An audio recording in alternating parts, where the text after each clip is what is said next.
الحمدللہ رب العالمین والصلاة والسلام علی سیدنا و مولانا محمد خاتم الانبیاء والمرسلین وعلی آلہ واصحابہ وازواجہ وذریاتہ اجمعین وبرحمتک یا ارحم الراحمین۔ اللہم صلی علی سیدنا محمد وعلی آل سیدنا محمد وبارک وسلم وصلی علیہ ربی یسر ولا تعسر وتمم بالخیر وبک نستعین یا فتاح یا فتاح یا فتاح رب اشرح لی صدری ويسر لي أمري واحلل عقدة من لساني يفقهوا قولي ربي زدني علما ربي زدني علما ربي زدني علما اللهم صل على سيدنا محمد وعلى آل سيدنا محمد وبارك وسلم وصلی علیہ۔ میں نے آپ کے سامنے سورہ بقرہ کی آیت نمبر 182 تک ترجمہ پڑھ دیا تھا اور 177 تک اس کی تشریح مکمل ہو چکی تھی۔ آج ہم نے پڑھنی ہے آیت نمبر 178 سے تشریح، آیت نمبر 178 کی تشریح۔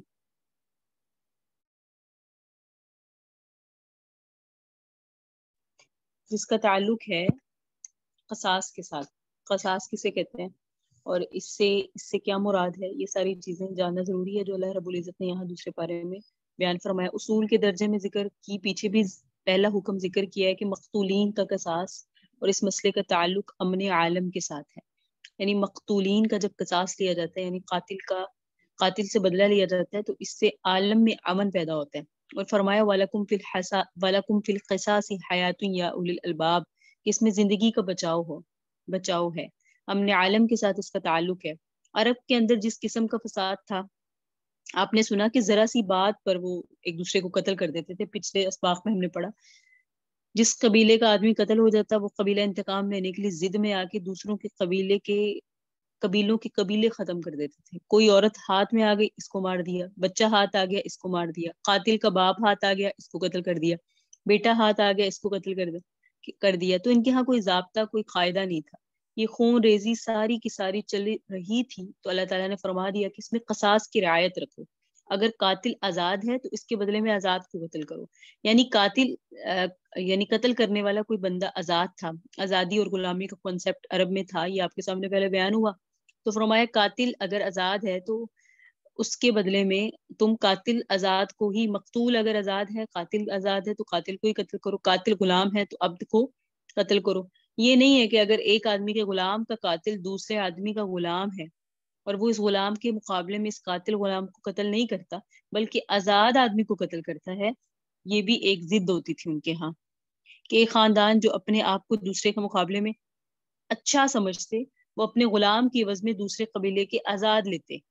صحیح ہے، چاہے قاتل غلام ہی ہو، قاتل نہ لیتے، اس کے قبیلے کے آزاد لیتے کہ ہم اس کو کیوں قتل کریں، ہم تو اس قبیلے کا آزاد آدمی لیں گے۔ یہ برابری کا مقصد یہ ہے کہ جو قاتل ہو اس کو قتل کرو۔ اگر عبد کو عبد نے قتل کیا، غلام کو غلام نے قتل کیا تو غلام کو قتل کرو۔ اگر آزاد نے آزاد کو قتل کیا تو آزاد کو قتل کرو۔ عورت نے عورت کو قتل کیا تو عورت کو قتل کرو۔ یہ نہیں ہے کہ قاتل غلام ہے لیکن تم اس قبیلے کے آزاد لے لو، قاتل عورت ہے لیکن تم اس قبیلے کا مرد قتل کرو، ایسی بات نہیں ہے۔ ٹھیک ہے، تو اللہ رب العزت نے یہاں ایک اصول بتا دیا کہ اس اصول کے خلاف نہ کرے۔ آگے فرمایا فمن عفی لہ من اخیہ شیء، کہ اگر بالکل ہی معاف کر دیں کہ ہم کچھ بھی نہیں لیتے، اس کا بھی حق ہے۔ اگر کچھ معاف کر دیں تو بھی قصاص ساقط ہوگا۔ مثلا قتیل کے 2 وارث ہیں، ان میں سے ایک نے معاف کر دیا تو قصاص ساقط۔ اب قصاص نہیں لیا جائے گا بلکہ دوسرے کو مالی معاوضہ دیا جائے گا دیت کے انداز میں، جس سے دیت بولتے ہیں۔ اور اگر ویسے ہی خون چھوڑ دیں اور کہیں کہ ہم اتنے پیسے لے کر معاف کرتے ہیں اور قاتل راضی ہو جائے تو بھی قصاص ختم ہو جائے گا۔ قصاص کا مطلب قتل کا بدلہ جو قتل ہے وہ ختم ہو جائے گا۔ اگر کچھ معافی مل گئی تو پھر چاہیے کہ مال لیتے وقت قتیل کے ورثہ اس قاتل کی پیروی کریں، یعنی اس کے پیچھے لگیں اچھے طریقے کے ساتھ، یعنی شرافت سے پیسے مانگے، اور دینے والا بھی احسان کے ساتھ اور اچھے طریقے کے ساتھ ادا کرے۔ یعنی لینے والے کو چاہیے وہ بھی عرف کی رعایت رکھے اور بلا وجہ پریشان نہ کرے، اور دینے والوں کو چاہیے کہ وہ بھی بلا وجہ ٹال مٹول نہ کرے، اس مالی معاملے کو شرافت اور احسان کے ساتھ آپس میں طے کریں۔ یہ اللہ تعالیٰ کی طرف سے آگے فرما دیا کہ تخفیف ہے، ذالک تخفیف من ربکم، یہ اللہ کی طرف سے مہربانی ہے۔ ورنہ اگر وہ کہتا کہ قتل کے بدلے میں دوسرے کو قتل ہی کیا جائے اور مالی طور پہ معاملہ طے کرنے کی اجازت نہیں ہوتی تو اس میں سختی تھی۔ تو اللہ تعالیٰ نے تخفیف کر دی کہ چاہو تو تم خون کا بدلہ خون لے لو اور چاہو تو معاف کر دو۔ چاہو تو مالی معاوضہ لے لو، یہ تخفیف اور اس کی مہربانی ہے. اور اس مالی معاملے کے طے ہو جانے کے بعد یا معافی مل جانے کے بعد اگر کسی نے زیادتی کی کہ پہلے معاف کر دیا پھر قاتل سے بدلہ لے لیا یا دیت لے لی پھر خون بھی لیا، تو اس کو حد سے تجاوز کرنا کہا گیا. اور فرمایا فلہ عذاب علیم، اس کے لیے کیا ہے؟ بڑا عذاب ہے، دردناک. پھر فرمایا وَلَكُمْ فِي الْقِصَاصِ حَيَاةٌ يَا أُولِي الْأَلْبَابِ، اگلی آیت میں کہ عقل والو تمہارے لیے اس قصاص میں زندگی ہے. اگر قصاص کا قانون نافذ کرو گے تو تمہاری اپنی زندگیاں بچیں گی، قتل و غارت اتنی نہیں ہوگی. جب کسی شخص کو یہ یقین آ جائے کہ اگر میں نے قتل کیا تو مقابلے میں بھی قتل کر دیا جاؤں گا، تو خود بخود وہ بچے گا. جس کو قتل کرنا چاہتا ہے وہ بھی بچ گیا اور جس نے قتل کرنا ہے وہ خود بھی بچ گیا، دونوں کی زندگی بچ گئی. جب یہ پتا ہو کہ ہم چھوٹ جائیں گے، ہمیں کوئی پکڑنے والا نہیں، رشوت دے کے چھوٹ جائیں گے، سفارش سے چھوٹ جائیں گے، قصاص نہیں لیا جائے گا، تو پھر انسان بے باک ہو کر ایک دوسرے کو قتل کرتا ہے. قتل و غارت زیادہ ہوتی ہے. اس قانون کے نفاذ میں تمہاری زندگیوں کی حفاظت ہے. حیات کا معنی ہے زندگی کی حفاظت، تمہاری زندگی بقا ہے اے عقل والو. یعنی معاشرہ سدھر جائے گا، قتل و خون بند ہو جائے گا، جان کا من ہوگا، کوئی شخص ایک دوسرے پر ہاتھ نہیں اٹھائے گا. اگر پابندی کے ساتھ تم اس قانون کے اوپر عمل کرو گے تو اس میں زندگی کی بقا ہے، زندگی کا بچاؤ ہے. لعلکم تتقون، تاکہ تم بچو اس خونوں قتل و خون سے. اس لیے ہم نے تمہیں یہ قاعدہ بتایا کہ اس قانون کی پابندی کرو گے تو قتل و خون سے بچ جاؤ گے. یہ تو جان کے متعلق حکم ہے، آگے آ رہا ہے مال کے متعلق. اگلا کون سا حکم ہے یہ دیکھ لیجئے. کتب علیکم اذا حضر احدکم الموت، اس کا تعلق ہے مال کے متعلق. جس وقت یہ آیت اتری اس وقت تک ورثاء کے قرآن میں حصے متعین نہیں تھے، اس لیے حکم دیا مرنے والا خود وصیت کر کے جائے کہ میری ماں کو اتنا دینا، میرے باپ کو اتنا دینا، فلاں کو اتنا دینا. پھر اس وصیت کے مطابق اس مال کو تقسیم کر دیا جاتا تھا اور جو باقی بچ جاتا تھا وہ اولاد کو دے دیا جاتا تھا. لیکن بعد میں جس وقت قرآن کریم میں حصے متعین کر دیے گئے کہ ماں کا اتنا حصہ ہے، باپ کا اتنا ہے، فلاں کا اتنا ہے، فلاں کا اتنا ہے، جیسے سورہ نساء میں آپ کے سامنے انشاءاللہ تفصیل آئے گی، اس کے بعد اقربین کے لیے وصیت ساقط ہو گئی. اب رشتہ داروں میں سے جو رشتہ دار وارث ہیں جن کے حصے قرآن و حدیث میں متعین کر دیے گئے ہیں، ان کے لیے وصیت نہیں کی جا سکتی. ہاں البتہ ایک شخص رشتہ دار ہے لیکن وہ وارث نہیں ہے تو اس کے لیے وصیت اب بھی کی جا سکتی ہے. اور اب یہ وصیت مستحب ہے، فرض نہیں ہے. جیسے اگر آپ کا باپ بھی زندہ ہے اور دادا بھی زندہ ہے تو باپ وارث ہے، دادا وارث نہیں ہے، تو آپ وصیت کر سکتی ہیں کہ میرے دادا کو میرے مال میں سے اتنا دے دینا. تو آپ کی وصیت ثلث میں نافذ ہوگی، ثلث سے زیادہ نہیں. ثلث کا مطلب 1/3. اس طرح آپ کا بھائی بھی زندہ ہے اور بھتیجا بھی، تو بھائی کی موجودگی میں بھتیجا وارث تو نہیں ہوتا. ایسی صورت میں آپ وصیت کر سکتی ہیں کہ میرے بھتیجے کو اتنا دے دینا، کیونکہ رشتہ دار ہے، اس وقت وصیت کی حیثیت نہیں ہے، یعنی اس وقت وہ وارث کی حیثیت سے نہیں ہے اور وارث کے لیے وصیت نہیں ہے. لا وصیت علی وارث حدیث میں آتا ہے. تو اس طرح آپ اسے وصیت کر سکتی ہیں، لیکن رشتہ داروں کے لیے جس میں جن کے حصے قرآن نے متعین کر دیے اس میں نہیں کی جا سکتی. پھر یہ بھی فرمایا وصیت صرف ثلث میں ہے، یعنی تہائی مال میں، اس سے زیادہ میں کر ہی نہیں سکتے. ان طرح کا خیرہ، اگر مال چھوڑ کر دنیا میں سے بندہ جائے، مگر مال چھوڑ کے جائے تو بہتر ہے، اور اگر مال چھوڑا ہی نہیں تو پھر وصیت بھی نہیں ہوگی. وصیت والدین کے لیے، قریبی رشتہ داروں کے لیے معروف طریقے سے، اچھے طریقے سے، یعنی انصاف کی رعایت رکھ کے کرو.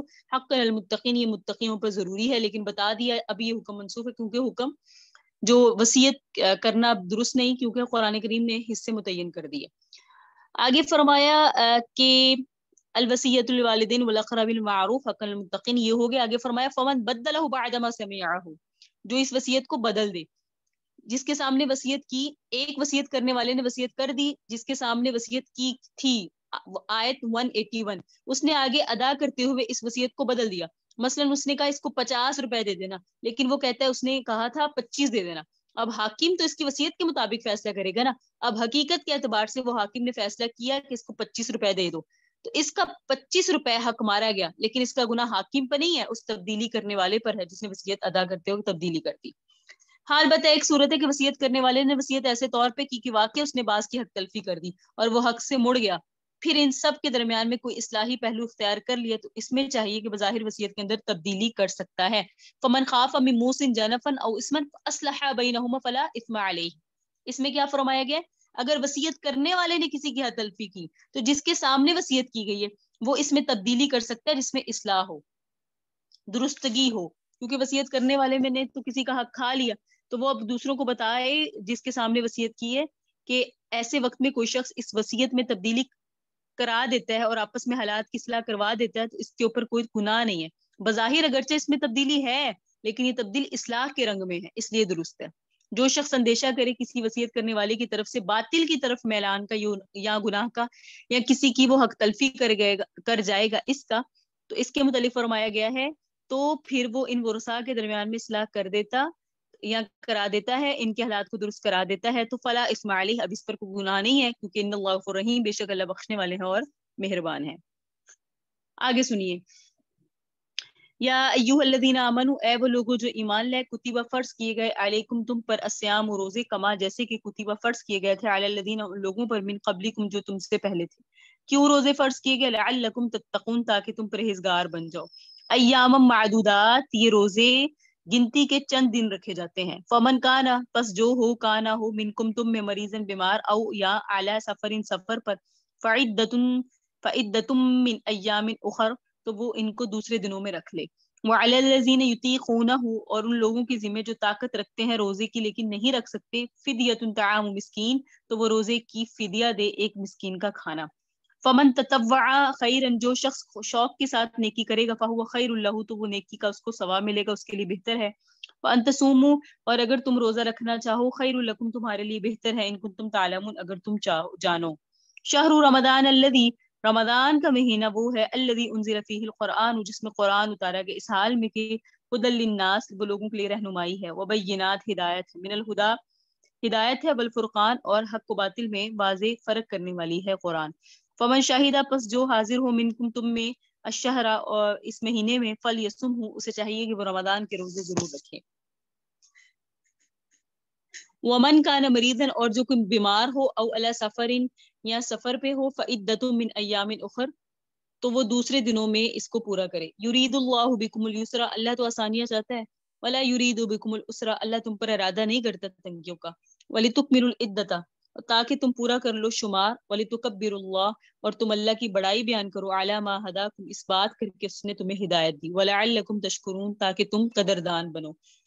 اللہ نے فرمایا نبی، وَإِذَا سَأَلَكَ، جب آپ سے سوال کریں میرے بندے، عبادی، میرے بندے، انی، میرے بارے میں، فَإِنِّي قریب، تو فرما دیجئے کہ میں قریب ہوں، اجیب، میں جواب دیتا ہوں، دعوت الداعی، پکارنے والے کی پکار کا، اذا دعانی، جب وہ مجھے پکارتا ہے، فَلْيَسْتَجِيبُوا، پس چاہیے لوگ میرے احکام کو قبول کریں، وَلْيُؤْمِنُوا بِي، اور چاہیے کہ مجھ پر ایمان لائے، لَعَلَّهُمْ يَرْشُدُونَ، تاکہ وہ ہدایت یافتہ ہو جائیں۔ وَحِلَّ، حلال کیا گیا، لکم، تمہارے لیے، لیلۃ الصیام، روزے کی رات میں، الرفث، عورت سے بے حجاب ہونا، الی نسائکم، اپنی بیویوں سے، ہن لباس لکم، وہ عورتیں تمہارے لیے تمہارا لباس ہے، وانتم لباس لہن، اور تم ان عورتوں کے لیے ان کا لباس ہو۔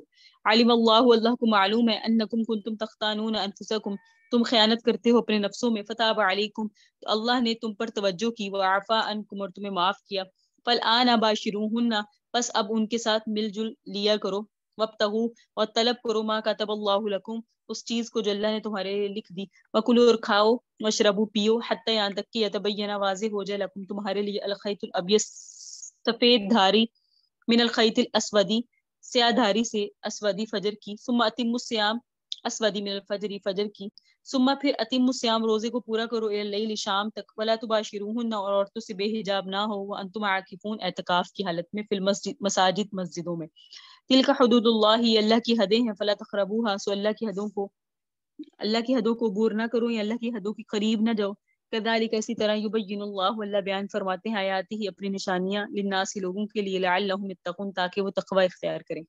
ولا تأکلوا اموالکم، اور نہ کھایا کرو اپنے مالوں کو، بینکم، آپس میں، بالباطل، غلط طریقوں کے ساتھ، وتدلوا بها الی الحکام، اور نہ پہنچایا کرو وہ مال حکام تک، لتأکلوا فریقا من اموال الناس، تاکہ تم لوگوں کے مالوں میں سے ایک حصہ، بالاثم، وہ گناہ کے ساتھ، حکام کھا جائیں، وانتم تعلمون، حالانکہ تم جانتے ہو۔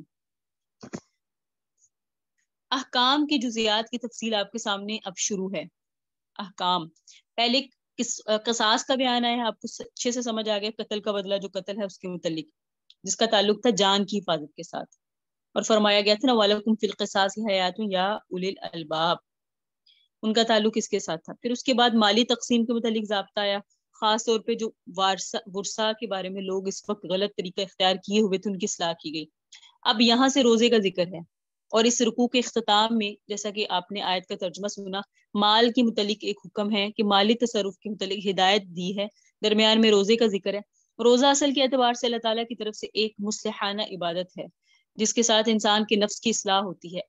قتل، غارت، مال کا غلط استعمال، حرص، لالچ اور اس قسم کی شہوات پرستی مال کے اندر گڑبڑ کرنے کا راستہ کھولتی ہے اور انسان کو برانگیختہ کرتی ہے۔ روزہ نفس کے جذبات کو قابو میں لانے کا ایک ذریعہ ہے، اس کے ذریعے سے انسان کے نفس کی اصلاح ہو جاتی ہے، اپنے آپ پر قابو پانے کا طریقہ آ جاتا ہے۔ روزہ رکھنا صبر کا باعث بنتا ہے، اس لیے شہر رمضان کو شہر صبر بھی کہا جاتا ہے۔ تو درمیان میں اللہ تعالیٰ نے اس عبادت کو ذکر کیا کہ جب کوئی شخص رمضان کی حقیقت کو حاصل کر لے گا تو اس کو اپنے نفس کی خواہشات پر پابندی لگانے کی طاقت حاصل ہو جائے گی، پھر نہ وہ غصے کی حالت میں بے قابو ہوگا، نہ حرص و لالچ کے اندر کوئی بے اعتدالی اختیار کرے گا۔ بالاتفاق روزہ ارکان اسلام میں ایک رکن ہے، جیسے نماز فرض ہے، زکوٰۃ فرض ہے، اسی طرح روزہ بھی فرض ہے۔ تو پہلی آیت کا مضمون واضح ہو گیا، اے ایمان والو تم پہ روزہ فرض ہے جیسے کہ فرض کیا گیا تم سے پہلے لوگوں میں۔ اس میں اشارہ کر دیا روزہ ایک ایسی عبادت ہے کہ اللہ تعالیٰ کی طرف سے آنے والی شریعتوں میں ہر شریعت کے اندر اس کا حکم تھا۔ حضرت آدم سے لے کے نبی علیہ السلام تک جتنے انبیاء ہیں سب کی شریعت کے اندر روزے تھے، بس کیسے تھے، تعداد کتنی تھی، کیسے رکھے جاتے تھے، اس میں کیا فرق تھا، یہ اللہ جانتے ہیں، لیکن بہرحال روزہ فرض تھا۔ فرمایا روزے کا مقصد تاکہ تم تقوی حاصل کرو، جب تم رکھو گے روزہ تو اس سے آہستہ آہستہ تمہیں اپنی خواہشات پر کنٹرول کرنے کی مشق مل جائے گی۔ روزہ جب رکھا ہوگا تو انسان کو بھوک لگتی ہے، اب گھر کے اندر اکیلا بیٹھا ہے کوئی دوسرا نہیں، کھانے کی چیزیں بھی سامنے، اپنا مال حلال کا مال اپنا کمایا ہوا، بھوک بھی بے تابی کی لگی ہے، انسان کا جی چاہے گا کھانے کو، لیکن اس تصور کے ساتھ کہ اللہ نے منع کیا ہوا ہے انسان کھانے سے رک جائے گا۔ اسی طرح پیاس لگی ہے، ٹھنڈا پانی ہے، گرمی بھی ہے، کوئی دیکھنے والا بھی نہیں، دروازے بھی بند ہے، لیکن تصور ہوگا اللہ نے منع کیا ہے۔ ایسے ہی دوسری شہوات بھی دل کرے گا کرے، لیکن خیال آئے گا اللہ نے منع کیا، تو وقتاً فوقتاً جب اس کے جذبات اس طرح ابھریں گے اور وہ اس تصور کے ساتھ اس پر پابندی لگائے گا کہ انسان نے منع کیا ہے، اللہ نے منع کیا ہے، تو انسان کو ایک روحانی قوت حاصل ہو جاتی ہے کہ مجھے اللہ کے احکام کی خلاف ورزی نہیں کرنی، کیونکہ روزے کے اندر، روزے کے دن میں اگر اللہ کے حکم کے تحت آپ کھانا چھوڑ سکتے ہیں، پینا چھوڑ سکتے ہیں، اپنی حلال بیوی کی طرف توجہ کرنا چھوڑ سکتے ہیں، تو آخر وہی اللہ رات کو بھی ہے، وہی اللہ رمضان شریف کے علاوہ باقی ایام میں بھی ہے۔ تو رمضان شریف کے روزوں میں تو احتیاط اور پرہیز کریں کہ اللہ کے حکم کے تحت بھوک برداشت کریں، پیاس برداشت کریں، اپنے جذبات کو دبا لیں، باقی 11 مہینے پرواہ نہ کریں۔ اس کا مطلب یہ ہے کہ آپ نے روزے کی حقیقت کو سمجھا ہی نہیں۔ 11 مہینے کے بعد روزوں کا ایک مہینہ پریکٹس کا ہے، جس میں اللہ تعالیٰ کے علم کی، اللہ تعالیٰ کے دیکھنے کی، اللہ تعالیٰ کے احکام کی عظمت کی پریکٹس کروائی جاتی ہے۔ اگر کوئی شخص سوچ سمجھ کے رمضان شریف کا مہینہ گزار لے اس تصور کے ساتھ کہ اللہ مجھے دیکھ رہا ہے، چاہے کوئی دوسرا دیکھے نہ دیکھے، اس لیے مجھے نافرمانی نہیں کرنی، خلوت اور علیحدگی میں بھی نہیں کرنی، چاہے کوئی دوسرا دیکھنے والا نہیں لیکن اللہ دیکھ رہا ہے، اس تصور کے تحت جب رمضان شریف کا مہینہ گزرے گا تو یقیناً انسان کے اندر گناہوں سے بچنے کی ایک طاقت پیدا ہو جائے گی، انسان متقی اور پرہیزگار بن جائے گا۔ اس چیز کی جتنی مشق اس عبادت میں ہے اتنی کسی چیز میں نہیں ہے، اور وہ عبادت ہے روزہ۔ فرمایا گنتی کے چند دن ہیں یعنی شہر رمضان، اس میں اتنی رعایت کر دی گئی کہ تم میں سے بیمار، یعنی ایسا بیمار جس کو روزہ نقصان دیتا ہے، مرض بڑھنے کا خطرہ ہے یا ہلاکت کا خطرہ ہے، یا اسی طرح سفر پہ ہے، سفر بھی کیسا ہو جو آج کل کے حساب سے 48 میل اور پرانے زمانے کے حساب سے 3 منزل، یعنی اتنا سفر جو انسان 3 دن میں طے کرتا ہے، اس کا اندازہ آج کل 48 میل ہے۔ اتنے سفر پہ اگر انسان نکلے تو اس کے لیے روزہ چھوڑنا جائز ہے۔ عدۃ من ایام اخر، اس بات کی طرف اشارہ ہے کہ وقتی طور پہ چھوڑنے کی اجازت ہے، لیکن یہ گنتی بعد میں پوری کرنی ہوگی۔ اس میں اس بات کی طرف اشارہ ہو گیا ان چھوٹے ہوئے روزوں کی قضا تبھی ضروری ہے جب اتنے دن انسان کو مل جائے۔ مثلا اگر بیماری کی وجہ سے 1 مہینہ روزہ چھوڑے تو پھر 1 مہینہ تندرست رہے گا تو تبھی اس پر مہینے کی قضا لازم ہوگی۔ تو یہاں یہ پتہ چلا کہ اگر روزے چھوڑ دیے ہیں رمضان میں، عذر بھی تھا، شرعی بھی، شریعت نے بھی اجازت دی، تو بعد میں اس کو پورا کرنے ہوں گے۔ فرمایا وعلی الذین یطیقونہ فدیۃ طعام مسکین، اس آیت کی تعویل جو ہے نا وہ اس طرح ہے کہ جب رمضان شریف کے متعلق روزہ رکھنے کا حکم آیا تو لوگ چونکہ روزہ رکھنے کے عادی نہیں تھے، اس لیے اللہ تعالیٰ نے تدریجاً ان کو عادی بنایا۔ ابتدا میں یہ حکم دے دیا کہ باوجود اس بات کے کہ تم روزہ رکھنے کی طاقت رکھتے ہو لیکن روزہ نہیں رکھنا چاہتے، کسی وجہ سے طبیعت آمادہ نہیں ہوتی، تو 1 مسکین کا کھانا بطور فدیہ کے دے دیا کرو، یہ روزے کے قائم مقام سمجھا جائے گا۔ یہ پہلے حکم تھا، جس کو طاقت ہے نہ رکھ سکتا ہو وہ مسکین کا کھانا بطور فدیہ کے دے دے تو اس کے ذمے سے فرض ساقط تھا، لیکن بعد میں با اتفاق امت یہ اجازت باقی نہیں ہے، صرف بوڑھا، وہ بھی جو شیخ فانی کے حکم میں ہے، جو روزہ رکھے گا تو شاید دنیا سے چلا جائے، تو اس کے لیے حکم ہے کہ وہ 1 مسکین کو فدیہ دے دے۔ باقی تندرست اور صحت مند کے لیے روزے رکھنا فرض ہے، وقت پر نہیں رکھ سکتا یا رکھ سکا بیماری کی وجہ سے یا کسی اور وجہ سے تو پھر قضا ہے۔ اب فدیہ روزے کا قائم مقام نہیں ہے، یہ اجازت منسوخ ہے۔ اب کوئی یہ نہیں کہہ سکتا میں فدیہ دے دوں گا یا دے دوں گی۔ آگے دیکھیں آیت نمبر 185، شہر رمضان الذی یہاں یہ فرمایا کہ شہر رمضان، وہ رمضان کا مہینہ جو ہے جس میں قرآن اتارا، شہر رمضان ہے، شہر قرآن ہے، گویا رمضان کے مہینے کی دوسری فضیلت ہے کہ قرآن کریم کا نزول اسی میں ہوا۔ دوسری جگہ اللہ تعالیٰ نے فرمایا انا انزلناہ فی لیلۃ القدر، کہ ہم نے اس رات کو لیلۃ القدر میں اتارا، اس قرآن کو لیلۃ القدر میں اتارا۔ اور یہاں آ گیا کہ قرآن رمضان کے مہینے میں اتارا گیا۔ دونوں آیتوں کو دیکھتے ہوئے معلوم ہوا کہ لیلۃ القدر رمضان میں ہے، جب رمضان میں ہے تو جو لیلۃ القدر میں اترا وہ رمضان میں بھی اترا۔ اگرچہ یہاں قرآن کریم میں ذکر صرف قرآن کریم کا ذکر ہے، لیکن باقی روایات میں ذکر ہے کہ جتنی کتب اللہ تعالیٰ نے اتاری ہیں سب اسی مہینے میں اتری ہیں، جتنی بھی پہلی کتابیں بھی ہیں وہ بھی اسی مہینے میں اتری ہیں۔ تو یہ بھی رمضان کی فضیلت کی ایک بات ہے کہ اللہ رب العزت نے اس میں لیلۃ القدر رکھی، اس میں قرآن نازل فرمایا۔ آگے قرآن کریم کی شان بیان فرمائی کہ یہ لوگوں کے لیے ہادی ہے، ہدل للناس و بینات، ہدایت کے لیے ہر جز اس کا واضح ہے، بین ہے، واضح ہے، من الہدا والفرقان۔ فمن شاہد منکم الشہر، آگے فرمایا جو تم میں سے اس مہینے میں موجود ہوا چاہیے کہ روزہ رکھے، اس سے وہ اجازت منسوخ ہو گئی، روزے کو لازم قرار دیا گیا۔ کون سی اجازت؟ وہ جو پیچھے آئی فدیہ دے دے، وہ ختم۔ اللہ نے فرمایا یرید اللہ بکم اليسر، اللہ تمہارے لیے آسانی کا ارادہ رکھتا ہے۔ یہ احسان جتلایا جا رہا ہے کہ احکام تمہارے فائدے کے لیے ہیں، لیکن اس میں بھی آسانی کی رعایت ہے، معذور کو اجازت ہے روزہ چھوڑ دے۔ اللہ تعالیٰ کوئی دشواری کا ارادہ نہیں رکھتا کہ ایک حکم دے کر اس میں کوئی آسانی کی تدبیر نہیں رکھے، بلکہ اس کا پورا کرنا بہر صورت ضروری ہوتا ہے۔ ایسا نہیں ہے، یہ احکام جو اللہ نے تمہیں دیے ہیں جس کی تفصیل آپ لوگ پڑھتی ہیں، اس میں آپ دیکھیں تو اللہ نے انسانوں کے لیے بڑی آسانی رکھی ہے۔ پانی نہیں ہے تو تیمم کر رہے، بیٹھ کھڑے ہو کے نماز نہیں پڑھتا بیٹھ کے پڑھ لے، روزہ سفر میں ہے تو روزہ بعد میں رکھ لے۔ اللہ کا پورا دین جو ہے نا، دین اسلام آسانیوں پر ہے، دین میں سختی نہیں ہے۔ پھر آداب دعا فرمائی وَإِذَا سَأَلَكَ عِبَادِي أَنِّي فَإِنِّي قَرِيبٌ، یہ درمیان میں دعا کا ادب ہے کہ جب لِتُكَبِّرُ اللہ کا ذکر آیا کہ اللہ کی بڑائی بیان کرو، سرور کائنات سے کسی نے پوچھا یا رسول اللہ اللہ دور ہے تو ہم اس کو بلند آواز سے پکاریں، قریب ہے تو ہم اس کو آہستہ آواز سے بلائیں، آہستہ پکاریں یا بلند؟ کیونکہ یہ نئی نئی چیزیں دی جا رہی تھی اور اللہ تعالیٰ کی معرفت واضح ہو رہی تھی، تو لوگوں کے دلوں میں نا جس قسم کے اشکالات آتے تھے اپنی سادگی کے ساتھ وہ آقا کے سامنے دریافت کر لیتے تھے۔ تو اللہ تعالیٰ نے بتا دیا کہ جب یہ بندے سوال کریں تو ان کے سامنے یہ بات آپ واضح فرما دیں کہ میں تو بالکل قریب ہوں، اس لیے میرے لیے چیخنے چلانے کی ضرورت نہیں ہے، دعا جیسے بھی کرو میں تمہارے قریب ہوں۔ اجیب دعوت الداعی، بلانے والے کی پکار کو میں قبول کرتا ہوں، جب مجھے بلاتا ہے بلانے والا، جب بھی مجھے بلاتا ہے میں اس کے بلانے کا جواب دیتا ہوں، میں اس کے بلانے کو قبول کرتا ہوں۔ یہ آیت اپنے ظاہر کے ساتھ اس بات پہ دلالت کرتی ہے کہ ہر دعا قبول ہے، جب بھی اللہ کو پکارو، اللہ کو بلاؤ، اللہ تمہارے پکارنے کو قبول کرتا ہے۔ جب بندہ بلائے اللہ تعالیٰ متوجہ ضرور ہوتے ہیں اور اللہ تعالیٰ تمہاری درخواست لے لیتے ہیں۔ جیسے کبھی کسی کے بڑے بادشاہ کے دربار پہ جائے اور وہ درخواست اس تک پہنچ جائے تو ہم کہتے ہیں نا درخواست موصول ہو گئی، جواب آ جائے گا۔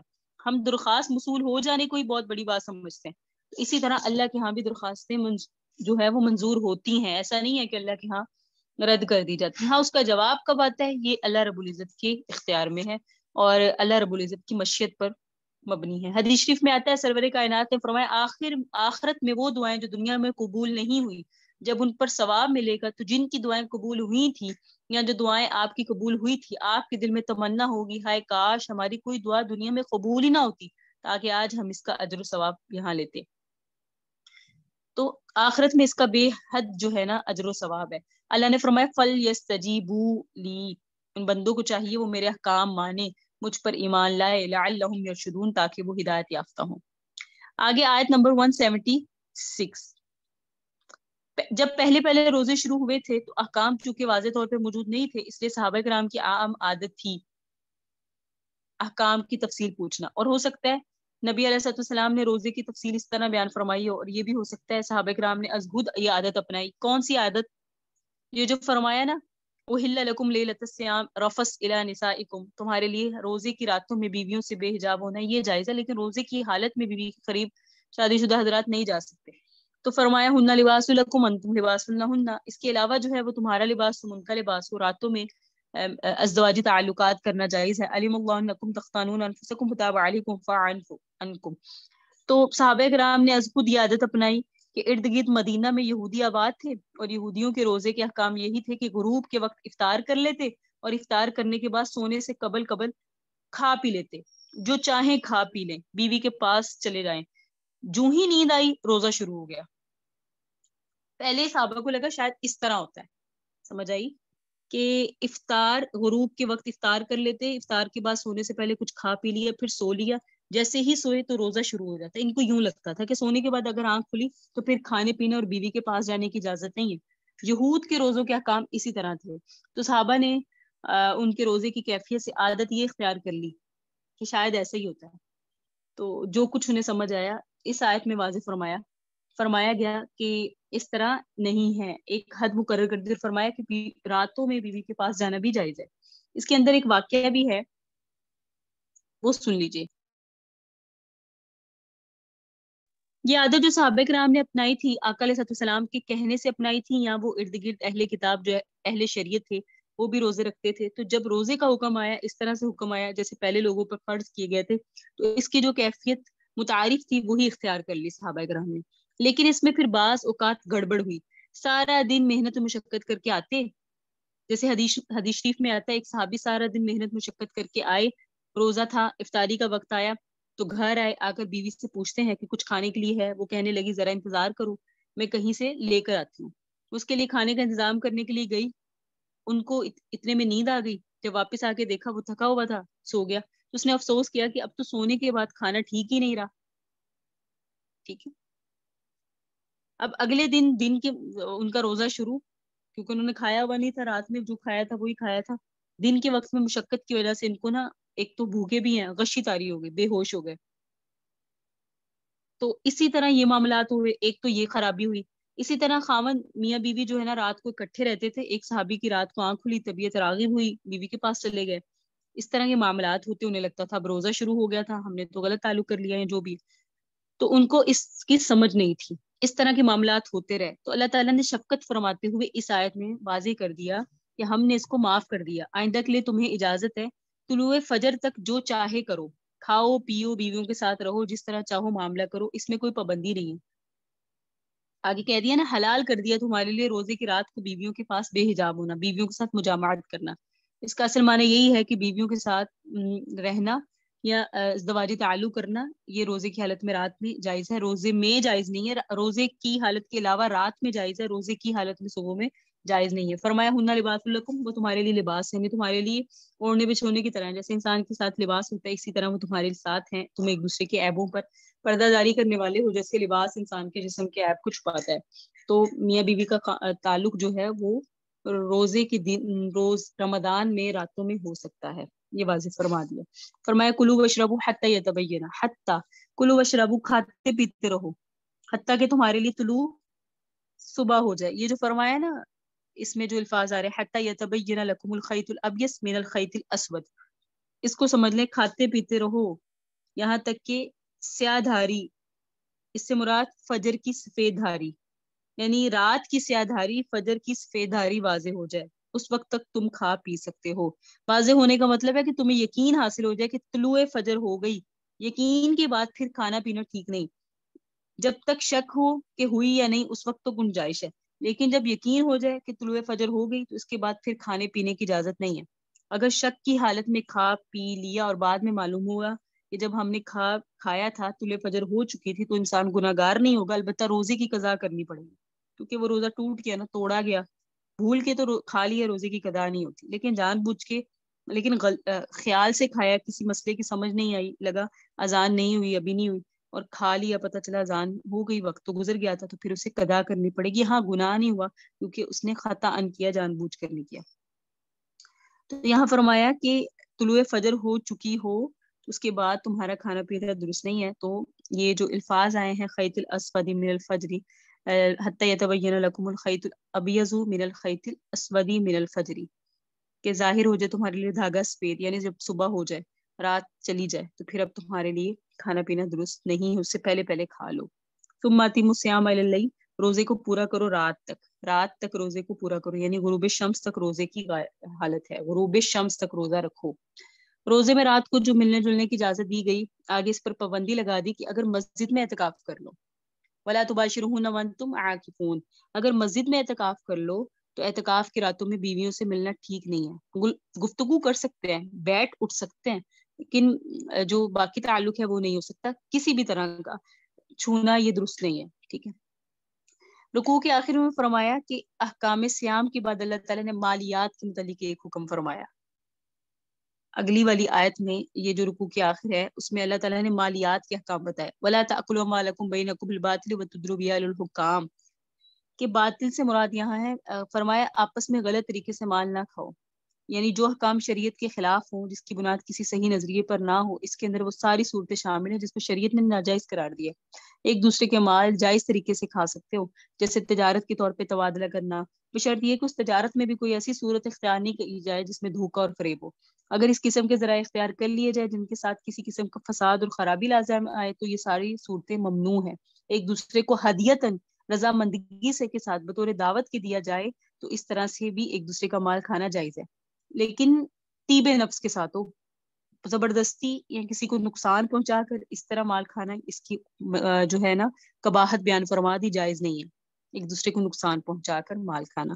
فرمایا وَتُدْلُوا بِهَا إِلَى الْحُكَّامِ، اس میں بھی فرما دیا کہ خود تو نہیں کھاتے لیکن اس مال کو غلط مقدمے کھڑے کر کے حکام کے سامنے نہ لے جاؤ، تاکہ تم اپنے طور پر غلط شبہات کے ذریعے غلط ذرائع اختیار کر کے اپنے دلائل کے زور پر جو ہے نا لوگوں کا مال کھانا، یہ بھی درست نہیں ہے۔ اس طرح سے غلط مقدمے حکام کے پاس نہ لے جاؤ۔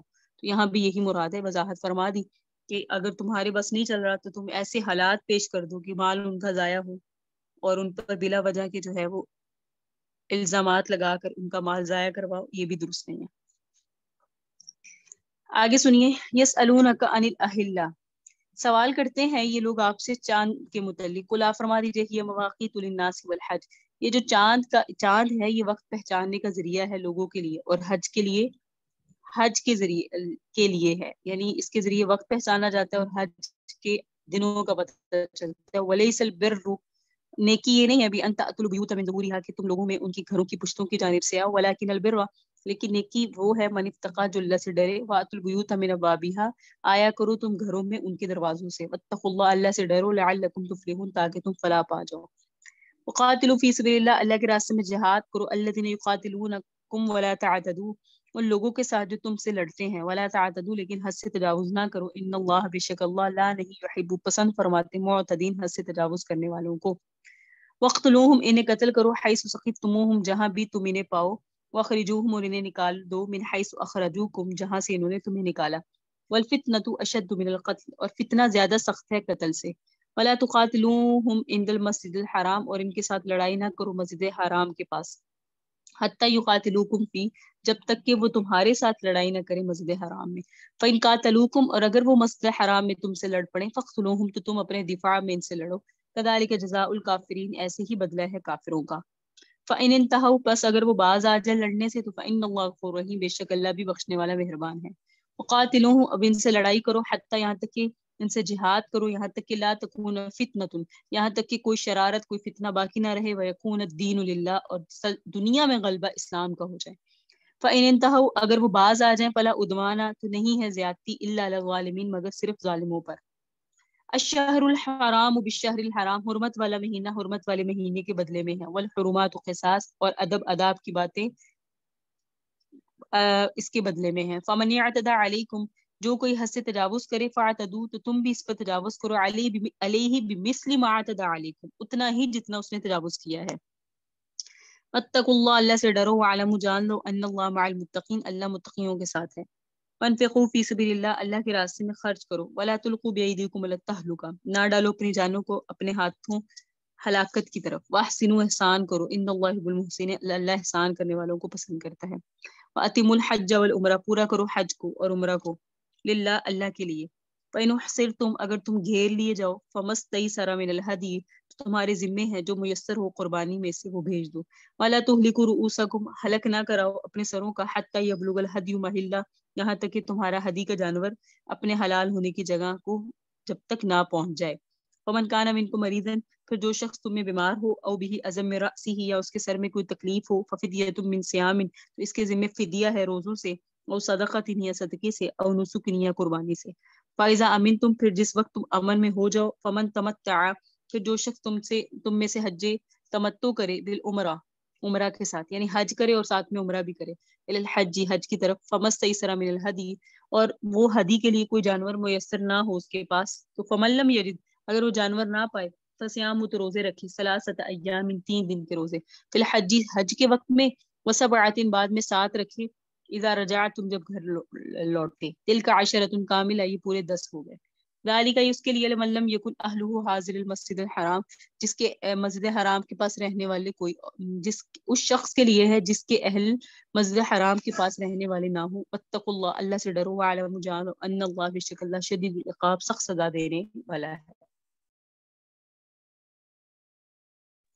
آپ کے سامنے پہلے عرض کیا تھا کہ سورہ بقرہ کے احکامات زیادہ ہیں، اس لیے اس میں اس کو حل کرنے میں اور اس کی وضاحت کرنے میں کچھ وقت طلب ہے۔ آخر والے 10 پارے قیامت کی نشانیاں، درمیان والے 10 پارے جو کثرت ہے اس میں وہ قصص ہے پہلے انبیاء کی واقعات، اور جو شروع والے 10 پارے یہ احکام پر مبنی ہے، اس لیے ان کو جاننا ضروری ہے۔ یہ ہے حج۔ یہاں فرمایا آپ سے چاند کے متعلق سوال کرتے ہیں۔ تفاسیر میں اس سوال کی تشریح دونوں طرح ہے کہ پوچھنے والوں نے یا تو یہ پوچھا تھا کہ چاند سورج کی طرح ایک ہی حالت پر کیوں نہیں رہتا، یہ گھٹتا بڑھتا کیوں ہے، یا یہ پوچھا تھا کہ اس کے گھٹنے بڑھنے میں حکمت کیا ہے۔ ان دونوں باتوں میں پہلی بات تو تعلق رکھتی ہے زمین اور آسمان کی حرکت کے ساتھ، ستاروں کے نظم کے ساتھ، جس کے ساتھ تعلق رکھنے والا علم نجوم کہلاتا ہے۔ تو اللہ تعالیٰ نے جواب دیا، اس میں یہ تشریح نہیں ہے کہ چاند میں کمی پیشی کیوں ہوتی ہے، کبھی یہ کمال کو پہنچتا ہے، کبھی نقص کی طرف آتا ہے، کیونکہ اس کا جاننا شرعاً غیر ضروری ہے، اس کا جاننا ضروری نہیں ہے، مخاطبین کے بس کی بات بھی نہیں ہے۔ اگر زمین اور آسمان کی حرکت پر بحث کی جاتی کہ فلاں چیز ساکن ہے، فلاں چیز گھومتی ہے، تو اس کے پاس اس کی تصدیق کا کوئی ذریعہ نہیں تھا۔ یہ بات صحیح ہے یا غلط؟ جو نظم اللہ تبارک و تعالیٰ نے ستاروں کے اندر قائم کیا تھا، جس کی تحقیقات آج کل سائنسی دنیا میں ہو رہی ہیں، اس وقت اس قسم کے اسباب نہیں تھے۔ لوگ ان باتوں کی صداقت کا کسی طرح امتحان کر لیتے تھے، اس قسم کی باریکیاں سمجھنا ان لوگوں کے بس کی بات نہیں تھی۔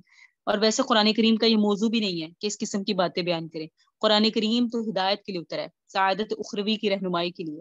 اللہ تعالیٰ کی طاعت، عبادت اور بندگی کس طرح کرنی چاہیے، قرآن کریم اس چیز کی وضاحت کرتا ہے۔ یہ کوئی فلسفے یا حید کی کتاب نہیں ہے کہ اس کے اندر اس قسم کی چیزوں کی بحث اٹھائی جائے۔ اس لیے جواب میں حکمت بیان کر دی کہ اب اس کا سوال ہی حکمت کے متعلق تھا تو بھی وضاحت ہو گئی، اور اگر اس کا سوال حکمت کے متعلق نہیں تھا اور بیان حکمت کر دی تو اس میں بھی نشاندہی اس بات کی طرف ہے کہ اس چیز کا تم سے تعلق ہے، اس کو جانو۔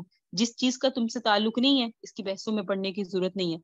چاند کسی بھی وجہ سے گھٹتا بڑھتا ہے، اللہ تعالیٰ کی قدرت کے ساتھ یہ نظم جاری ہے، لیکن اللہ تعالیٰ نے اس کے اندر فائدہ یہ رکھا ہے کہ لوگوں کے لیے اوقات جاننے کا ذریعہ ہے، حج کے لیے اوقات جاننے کا ذریعہ ہے، ٹھیک ہے۔ اوقات یعنی یہ جاننے کا ذریعہ ہے کہ وقت کیا ہے، اور اس میں کس مہینوں میں جو ہے ہم نے حج کرنا ہے۔ حج کے اندر عبادات کے لیے وقت متعین کرنے کا یہ آلہ ہے کہ اللہ تعالیٰ نے ان کو اوقات کے پہچاننے کا آلہ بنایا ہے، جس کے ساتھ تم اپنے معاملات کے اندر بھی وقت کا تعین کرو اور عبادات بھی اس کے ذریعے سے کرو، کیونکہ شریعت نے اپنی عبادت کا نظم جتنا بھی ہو وہ سارے کا سارا چاند کے مہینوں کے ساتھ لگایا ہے۔ اس میں آسانی بھی ہے، اور جیسی شریعت اللہ تعالیٰ نے ہمیں دی ہے، یعنی آسان شریعت، اس کے مناسب بھی یہی چاند کے مہینے ہی ہیں، کیونکہ سورج کے ساتھ معلوم کر لینا کہ اب کون سا مہینہ ہے، کون سی تاریخ ہے، یہ بہت مشکل ہے۔ چاند چونکہ ہر مہینے نئے سرے سے شروع ہوتا ہے، تو جو لوگ چاند کے ساتھ تھوڑی سی بھی دلچسپی رکھیں گے تو معلوم کر لیں گے کہ آج 3 تاریخ ہو گئی، 5 ہو گئی، 14ویں ہو گئی، اب یہ آخری طریقے ہیں، پھر نئے سرے سے نکلے گا، پھر نئے سرے سے مہینہ شروع ہوگا۔ اگر بالفرض تاریخ میں اشتباہ ہو ہی جائے، جب نیا چاند چڑھے گا تو تاریخ کا پتہ چل جائے گا اب کون سی تاریخ ہے۔ برخلاف سورج کے ذریعے معلوم کرنا، کیونکہ آج مہینے کی کون سی تاریخ ہے یہ ہر قسم کی بس کی بات نہیں ہے، اس لیے شریعت نے اپنے حساب کتاب کا مدار جتنا بھی ہے اور چاند کے مہینوں کا رکھا، اللہ تعالیٰ نے چاند کے مہینوں کا رکھا، ٹھیک ہے۔ بلکہ سورہ یونس میں آیا وَقَدَّرَهُ مَنَازِلَ تَعْلَمُوا عَدَدَ السِّنِينَ وَالْحِسَابَ، کہ اللہ نے چاند کی منزلیں مقدر کی ہیں تاکہ تم اس کے ذریعے سالوں کو جانو اور اپنے حساب کو جان لو۔ پھر فرمایا وَلَيْسَ الْبِرُّ بِأَن تَأْتُوا الْبُيُوتَ مِن ظُهُورِهَا، اب چونکہ حج کا ذکر آ گیا تو اس کی مناسبت کے ساتھ بعض ایسی باتیں واضح کی جا رہی ہیں، کچھ احکام اور کچھ دیگر ضروری باتیں ذکر کی گئی۔ حج چونکہ جاہلیت میں بھی ہوتا تھا، حج جاہلیت میں بھی ہوتا تھا، مشرک بھی حج کرتے تھے، ان لوگوں نے یہ عادت بنا رکھی تھی جس وقت گھر سے حج کرنے کی نیت کے لیے چل دیے اور احرام باندھ لیا، پھر اگر کسی ضرورت کی بنا پر گھر آنا پڑ گیا تو وہ گھر کے دروازے میں سے اندر نہیں آتے تھے، بلکہ پیچھے سے دیوار پھلانگ کر آتے یا پیچھے سے کوئی کھڑکی وغیرہ بنا کر گھر میں داخل ہوتے، اور ایسی بعض روایات سے معلوم ہوتا ہے جب حج کر کے وہ واپس آتے تو واپس آ کر بھی دروازے سے گھر میں داخل نہیں ہوتے تھے، بلکہ مکان کی پشت کی طرف سے آتے، چاہے دیوار پھلانگ کر یا کسی اور کھڑکی وغیرہ سے۔ اس میں انہوں نے کیا حکمت سوچ رکھی، کس لیے یہ عادت اختیار کر لی، یہ ہمیں جاننے کی ضرورت نہیں ہے، لیکن یہ جاننے کی ضرورت ہے کہ اللہ نے اس کو منع فرما دیا۔ ان کی عادتیں بہت خراب تھی، برہنہ بغیر لباس کے طواف کرتے تھے۔ انہوں نے ایسی ہی کوئی حکمت سوچ رکھی تھی کہ جو کپڑے پہن کر ہم گناہ کرتے ہیں تو اللہ تعالیٰ کی گھر کے چکر اس کپڑوں سے لگائیں گے۔ ان کی عقل چیک کریں، کپڑے اتار دیتے تھے معاذ اللہ۔ انسانی عقل جس وقت شریعت کی روشنی کے بغیر اپنے لیے کوئی عمل کا طور طریقہ تجویز کرتی ہے نا، تو پھر ایسی حماقتیں ہوتی ہیں۔ تو اللہ نے فرمایا یہ بھی حماقت ہے، گھر سے پیچھے جا رہے ہو، یہ کیا بات ہے، معصیت بن جائے گا یہ عمل، اس کو چھوڑ دو، اس میں کوئی تمہارا فائدہ نہیں ہے، نیکی یہ نہیں ہے۔ واتقوا اللہ، اللہ سے ڈرو، لعلکم تفلحون، تاکہ اللہ کی ڈر کی وجہ سے تم کامیاب ہو جاؤ۔ اب سنیں آگے، وقاتلوا فی سبیل اللہ، بہت اہم ہے، قرآن کا ایک ایک لفظ اہم ہے۔ اگر میں یہ دعویٰ کروں کہ ابھی تک میں نے جتنے رکوع پڑھا دیے یا جو آیات ہم نے پڑھ لی اس میں سے ہم نے ہر مطلب جان لیا، تو یہ خام خیالی ہے ہماری، ایسا نہیں ہو سکتا۔ صحیح؟ تو قرآن کی اگر میں ایک تشریح کرنے بیٹھوں تو وقت کم اور شاید زندگی بھی کم، تو اس لیے جتنا سمجھیں اس کو صحیح انداز سے سمجھنے کی کوشش کریں، حد الامکان کوشش کریں کہ ہم سمجھ جائیں۔ ہمارا مقصد جو ہے نا صرف یہ نہ ہو کہ ہم اس کو پڑھ کے گزر جائیں، سمجھ آئیے نہیں ہے، اس لیے سوال کی بھی کثرت کیا کریں۔ حدیث میں آتا ہے سوال نصف علم ہے۔ بہرحال یہاں سے بارے جہاد کی مسائل فرمایا، آگے کچھ آیات جہاد کے بارے میں آ رہی ہیں، اور ان کے بعد اتم الحج والعمرۃ للہ سے پھر حج کے احکام آئیں گے۔ درمیان میں کس کی؟ جہاد کی آیات آ رہی ہے۔ اس سے پہلے بھی احکام حج کا تذکرہ آیا نا، درمیان میں جو آیات قتال آ گئی، یہ آیات بھی حج کے مہینے میں اور سفر عمرہ کے موقع پر ہی اتری۔ شان نزول دیکھیں، شان نزول آیت کے نازل ہونے کی وجہ، وقاتلوا فی سبیل اللہ، اس آیت کے نازل ہونے کی وجہ، اور اگلے والی جو حج کی متعلق درمیان میں کچھ آیات آئی ہیں، ان کے نازل ہونے کی وجہ۔ سرور کائنات صلی اللہ علیہ وسلم نے مدینہ منورہ میں جانے کے بعد 6 ہجری کو ایک خواب دیکھا کہ ہم عمرہ کے لیے ہیں، عمرہ کیا، پھر کسی نے حلق کرایا، کسی نے قصر کرایا۔ اس خواب کا ذکر سورہ فتح جو ہم پڑھیں گے 26ویں بارے، اس کے آخری رکوع میں، لقد صدق اللہ رسولہ الرؤیا بالحق، سچا خواب دکھایا۔ نبی علیہ السلام نے صحابہ کے سامنے اس کا تذکرہ کر دیا۔ صحابہ پہلے ہی بیت اللہ کی زیارت کو ترستے تھے، اتنی مدت ہو گئی، مشرکین نے وہاں جانے نہیں دیا۔ اب خواب میں تو یہ تعین نہیں تھا کہ اسی سال یہ واقعہ پیش آئے گا، خواب میں تو یہ تھا کہ اللہ تعالیٰ ایک وقت میں تمہیں بیت اللہ لے جائے گا، تم عمرہ بھی کرو گے، حلق اور قصر بھی کرو گے۔ اس شوق کے ساتھ انہوں نے فوراً تیاری کر لی اور سرور کائنات بھی تیار ہو گئے۔ 1400 سے زائد اور 1500 سے کم افراد نبی علیہ السلام کے ساتھ تھے جس وقت آپ عمرہ کے لیے تشریف لے گئے۔ جب حدیبیہ میں آپ پہنچے تو مشرکین نے آگے سے روک دیا کہ آپ مکہ نہیں آ سکتے۔ حالات کچھ ایسے ہو گئے کہ اگر اس بارے میں اصرار کیا جائے تو لڑائی ہو جاتی۔ نبی علیہ السلام ابھی اس علاقے میں لڑائی نہیں کرنا چاہتے تھے، تو حکمت اور مصلحت کا تقاضا یہ تھا کہ جیسے کیسے ہو مشرکین کے ساتھ صلح کر لی جائے۔ اس کو کہتے ہیں صلح حدیبیہ۔ حدیبیہ ایک جگہ کا نام ہے، اور یہ چونکہ وہاں ہوئی تھی تو اس لیے اس کی مشہور ہوگی صلح حدیبیہ۔ بظاہر بہت دب کر صلح کی، ساری ان کی شرائط کو مانا جو کچھ انہوں نے کہا۔ اس معاہدے کے وقت صحابہ کرام کو بڑی تکلیف ہوئی، لیکن آپ نے سب کو مطمئن کر دیا کہ جو ہو رہا ہے ٹھیک ہو رہا ہے، اللہ تعالیٰ اسی میں خیر و برکت دے گا۔ شرطیں کیا ہے، بہت تفصیل ہے اس میں، بہرحال اس میں نا واضح فرما دیا کہ جو ہوگا خیر ہوگا۔ حدیث شریف کے اندر آتا ہے کہ ان شرطوں میں ایک شرط یہ تھی کہ اس سال تو واپس جاؤ، ہم عمرہ نہیں کریں گے اور کرنے نہیں دیں گے، اگلے سال آنا اور آ کر عمرہ کرنا۔ تو سرور کائنات چونکہ محسر ہو گئے، محسر کا مطلب کیا ہے یہ دیکھیں، وَقْتُلُوهُمْ حَيْثُ ثَقِفْتُمُوهُمْ آگے آئے گا نا، اگر تم روک دیے جاؤ، محسر کا مطلب ہے روک دیے جاؤ۔ تم جا رہے ہو، راستے میں ڈاکوؤں نے روک دیا، تم نے حرام باندھا ہوا تھا، اب صحابہ کرام نے عمرے کا حرام باندھا ہوا تھا، اب کیا ہے، اب روک دیے گئے۔ تو فرمایا کہ اگر تم روک دیے جاؤ، تو دشمن نے روک لیا، بیت اللہ تک نہیں جانے دیا، تو آپ نے حکم دیا اپنی قربانیاں ذبح کر دو اور اس کے بعد سر منڈوا لو، احرام کھول دو۔ اس طرح سے کر کے نبی علیہ السلام اس وقت واپس آ گئے۔ اگلے سال اس عمرہ کو قضا کرنے کی تیاری ہوئی، اور چونکہ احرام باندھ کے جس وقت ایک فعل شروع ہو گیا تو وہ واجب ہو گیا، اب اس کو قضا کرنا پڑتا ہے۔ جیسے ہم نے نماز شروع کی، پھر ہم نے توڑ دی نا، تو اس نماز کی قضا ہوتی ہے۔ صحابہ کرام نے عمرے کا احرام باندھا تھا، توڑنا پڑا، تو اس کی قضا ہوتی ہے۔ تو اگلے سال ذی قعد کے مہینے میں یہ سفر ہوا، پہلا بھی ذی قعد کا مہینہ تھا، اور اب اگلے سال جو قضا کے لیے گئے تو یہ بھی ذیقعد کا مہینہ تھا، اور ذیقعد کا مہینہ اشہر حرم میں داخل ہے جس میں لڑنا جائز نہیں۔ اب صحابہ کرام کو یہ خیال تھا کہ ہم چلے تو ہیں، اگر مشرکین نے، اشہر حرم کا مطلب ہوتا ہے 4 مہینے حرمت والے تھے، الشہر الحرام پیچھے جیسے آیا نا، تو اس مہینوں میں لڑنا جائز نہیں تھا، یعنی لڑنے سے مراد ہے کہ غزوات بھی جائز نہیں تھے، اور حرم میں تو بالکل ہی نہیں تھا۔ تو اب وہ مہینہ ایسا تھا، صحابہ کرام کو خیال آیا کہ اگر مشرکین نے پھر مزاحمت کی تو اس کی صلح کا اور اس کے عہد کا، پیمان کا کیا اعتبار ہے؟ اگر وہ گڑبڑ کر لے اور ہمیں عمرہ بھی نہ کرنے دیں تو پھر وہاں لڑائی ہوگی، اور ہم نے احرام باندھا ہوا ہوگا، احرام میں بھی لڑنا ٹھیک نہیں ہے، اور پھر وہ حرم ہے، حرم کے اندر بھی لڑنا ٹھیک نہیں ہے، یہ شہر حرام ہے، شہر حرام میں بھی لڑنا ٹھیک نہیں، تو ہم کیا کریں آگے؟ اگر آگے سے مشرکین نے کوئی گڑبڑ کی تو کیا کیا جائے، یہ خیالات پیدا ہو رہے تھے۔ اس وقت اللہ تعالیٰ نے یہ ہدایات دی، ترجمے سے شاید آپ نے غور کیا ہو، وَاقْتُلُوهُمْ حَيْثُ ثَقِفْتُمُوهُمْ، تم قتل کرو جہاں انہوں نے تمہیں قتل کیا، تم انہیں نکال دو جہاں سے انہوں نے تمہیں نکالا۔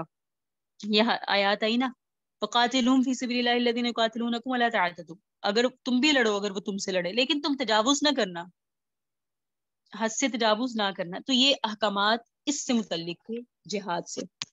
فرمایا وَالْفِتْنَةُ أَشَدُّ مِنَ الْقَتْلِ، کہ یہ فتنہ جو ہے نا، فتنے میں مبتلا کرنا، یہ جو ہے نا فتنہ قتل سے بڑا ہے، آزمائش یہ جو ہے نا، فتنے سے مراد شرارت، کہ جو مشرکین کی طرف سے ہو رہی تھی، اہل اسلام کو مجبور کر رہے تھے، ان پر مصائب کے پہاڑ توڑ رہے تھے تاکہ اپنے دین سے باز آ جائے اور شرک کو اختیار کر لیں، ان کی طرف سے فتنہ ہے اور شرارت تھی۔ اللہ تعالیٰ فرماتے ہیں وہاں اگر لڑائی ہو گئی تو فتنہ ان کی طرف سے ہے، شرارت ان کی طرف سے، تمہیں وہ الزام نہیں دے سکیں گے، کیوں کہ فتنہ قتل سے زیادہ سخت ہے، تمہاری طرف سے قتل پایا گیا تو یہ بھی اسی فتنے سے ناشی ہیں جو انہوں نے اٹھایا، اس لیے نقصان کے اعتبار سے اللہ تعالیٰ کے نزدیک مبغوض ہونے کے اعتبار سے فتنہ زیادہ سخت ہے، کیونکہ فتنہ ہی آگے قتل و قتال کا باعث بنا۔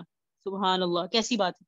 ایک ہے ہمارے گھر میں لڑائی کروائی جائے، اور لڑائی کرنے والوں نے تو کی، لیکن جو کروانے والا ہے نا اس کے لیے گناہ زیادہ ہوگا، کیونکہ اس نے ایسے حالات پیدا کیے کہ آپس میں گتھم گتھا ہو گئے۔ ہر وہ بات جس میں انسان فساد والا ہو، اللہ تعالیٰ نے قرآن میں جا بجا فرمایا زمین میں فساد نہ کرو، تو ہمیں سوچنا چاہیے ہمارا کردار فساد کرنے والا تو نہیں ہے۔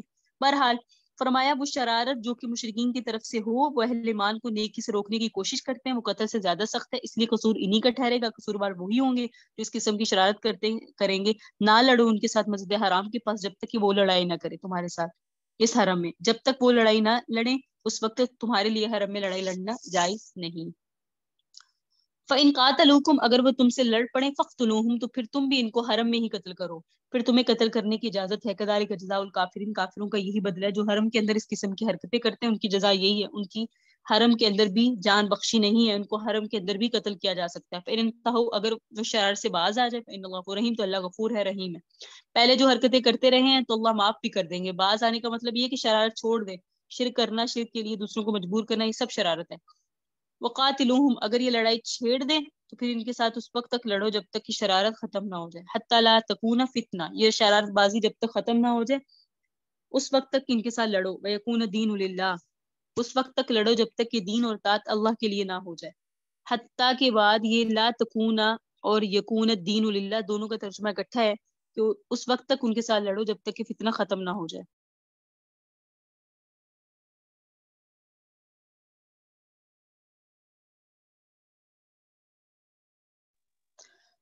اچھا جی، فَإِنِ انتهوا، اگر وہ باز آ جائیں، فَلَا عُدْوَانَ إِلَّا عَلَى الظَّالِمِينَ، پھر تجاوز نہیں ہے، زیادتی نہیں ہے مگر ظالموں پر، جس کے لیے ظلم ثابت ہو گیا، جو ظلم کرے گا اسی پر ہی زیادتی کی جا سکتی ہے، اور جو ظلم نہیں کرے گا، ظلم سے باز آ جائے گا، اس پر زیادتی نہیں کی جا سکتی۔ شہر حرام کے بدلے میں ہے، اگر وہ تمہارے حق میں اس مہینے کو حرمت والا مہینہ سمجھے تو تم بھی اس کے حق میں ان کو حرمت والا مہینہ سمجھو، اور اگر والحرمات قصاص، اور حرمات، ادب، آداب، یہ سب مساوات کی چیزیں، اگر تمہارے لیے کسی حرمت کا کوئی اعتبار کرتا ہے تو تم بھی اس کے لیے اس حرمت کا اعتبار کرو، اگر تمہارے لیے حرمت کا اعتبار نہیں کرتے تو تم بھی نہ کرو۔ سبحان اللہ، دشمنوں کے مقابلے میں آپ اللہ کو ہمیشہ سخت پائیں گے۔ اللہ کا جو انداز ہے بڑا جرت والا اور بڑا دلیر انداز ہے کہ مسلمانوں میں وہ چیز اب ختم ہے۔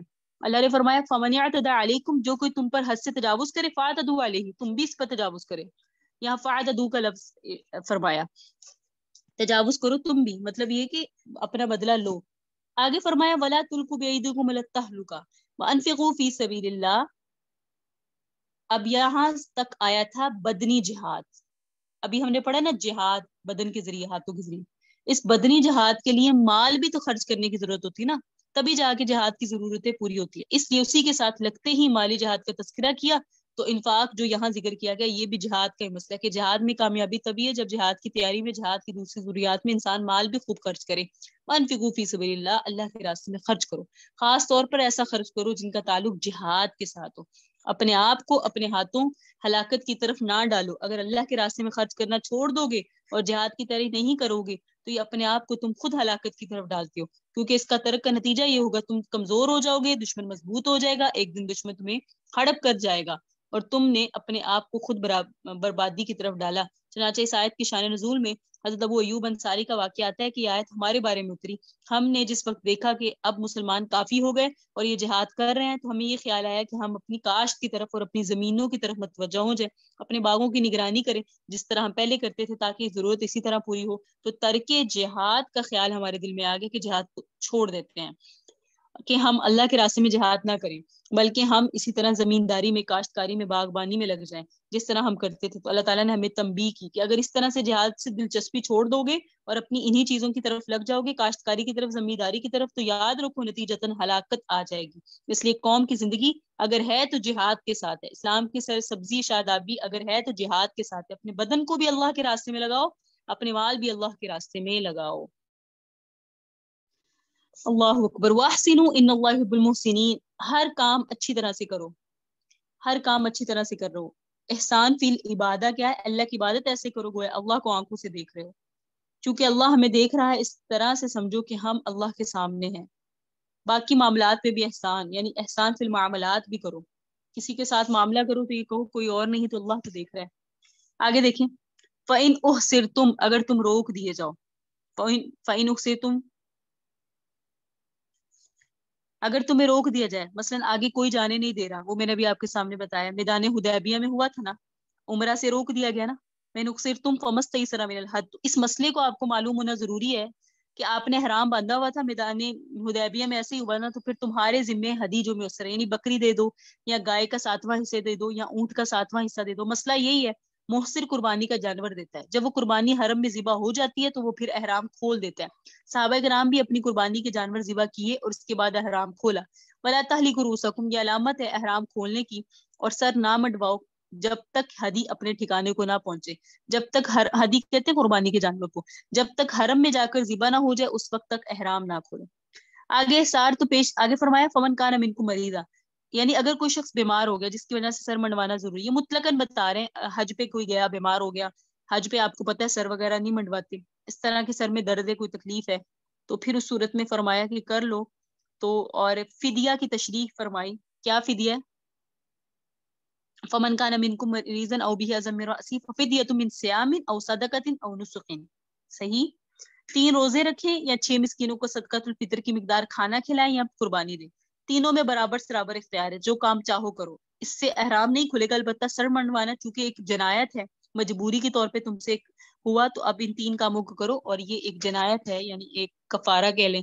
تو 3 روزے رکھو یا جو ہے وہ 6 مسکینوں کو صدقۃ الفطر کی مقدار کھانا کھلاؤ یا ہدی دے دو. فَإِنْ أَمِنْتُمْ, جب تم امن میں ہو, یعنی کوئی تکلیف نہیں ہے, دشمن کی طرف سے کوئی احصار نہیں ہے, تو ایسی صورت میں سر نہیں منڈوانا, احرام نہیں کھولنا, پھر اس کا پورا کرنا ضروری ہے. پھر جو شخص فائدہ اٹھائے عمرے کے ساتھ حج کی طرف ملا کر تو اس کے ذمے ہے جو میسر ہو ہدی. بہرحال کیا مطلب, جو حج کو کرے عمرے کے ساتھ, میں نے آپ کو شاید غالباً پہلے حج عرض کیا تھا, حج کی 3 قسمیں ہوتی ہیں, حج افراد, حج تمتع, حج قران. حج افراد میں صرف ایک ہی حج ہوتا ہے, صرف حج ہوتا ہے. حج تمتع میں حج بھی ہوتا ہے عمرہ بھی ہوتا ہے, یعنی کوئی گیا اس نے عمرہ کیا, احرام کھول لیا, پھر اس نے حج کے دنوں میں حج کیا. اور حج قران میں ہوتا ہے کوئی گیا احرام کے ساتھ اور اس نے وہاں عمرہ کیا اور اسی عمرے کے حرام سے اس نے حج بھی کر لیا. تو جنہوں نے حج کے ساتھ عمرہ بھی ملایا نا, تو انہوں نے 2 عبادتیں ایک ہی سفر سے کر لی, تو اب وہ شکرانے کے طور پہ ہدی بھی زیادہ دیں گی, دم شکر دیں گی. دم شکر قربانی واجب ہے. اگر کسی کو یہ دم میسر نہ ہو, مثلا پیسے نہیں ہے, غریب ہے, تو وہ 10 روزے رکھے گا. 3 حج سے پہلے ایام حج میں, جس کی آخری تاریخ 9 ہے, 9 تک وہ 3 پورے روزے کرے گا, اور 7 حج سے فارغ ہو کر چاہے مکہ معظمہ میں رکھے چاہے گھر میں آ کے رکھے, یہ 10 روزے قربانی کی قائم مقام ہے. جو کوئی فائدہ اٹھائے عمرہ کے ساتھ حج کی طرف ملا کے اس کے ذمے ہے جو میسر ہو قربانی، اور جو شخص قربانی نہ کر پائے تو اس کے ذمے ہے 3 دن کا روزہ رکھنا حج کے ایام میں، ٹھیک ہے، اور 7 دن کا روزہ رکھنا جب تم لوٹو یعنی گھر آ جاؤ۔ اللہ اکبر۔ اور ایام حج میں حج میں حج اور عمرہ کو اکٹھا کر کے فائدہ اٹھانا اس شخص کے لیے جس کا گھر مسجد حرام کے پاس نہ ہو، یہ وہاں کے رہنے والے نہیں کر سکتے، یہ میرے اور آپ جیسے کر سکتے، کیونکہ کبھی کبھی سفر کی توفیق ہوتی ہے، جایا نہیں جا سکتا، تو پھر وہاں والے تو کبھی بھی عمرہ کر سکتے ہیں، جو دور والے ہیں نا وہ پھر ایسا کریں، حج اور عمرہ اکٹھا کر سکتے ہیں دور والے۔ آگے دیکھیں، الحج اشہر معلومات، حج کا وقت چند مہینے ہیں، فمن فرض فیہن الحج، جو شخص متعین کر لے ان کے اندر حج، فلا رفث، تو وہ حج میں نہ رفث کرے، نہ فسوق والے، نہ جدال فی الحج کرے۔ یہ کیا ہوتا ہے رفث فسوق اور جدال؟ جدال کا مطلب ہوتا ہے حج میں نہ لڑے، اور رفث فسوق کیا ہوتا ہے یہ میں بھی آپ کو تشریح میں بتاتی ہوں۔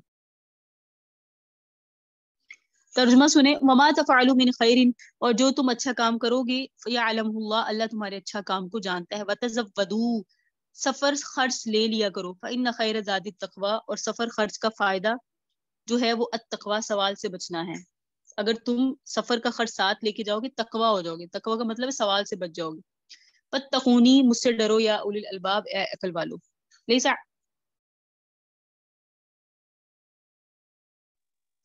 لیسا علیکم جناح، تم پہ کوئی گناہ نہیں اس بات پر، ان تبتغوا فضلا من ربکم، کہ تم طلب کرو اپنے رب کا فضل، فاذا افضتم من عرفات، جس وقت تم لوٹو عرفات سے، فاذکروا اللہ، تو یاد کیا کرو اللہ کو، عند المشعر الحرام، مشعر حرام کے پاس، مشعر حرام کے پاس، یہ کیا ہے یہ بھی آپ سے ابھی عرض کرتی ہوں۔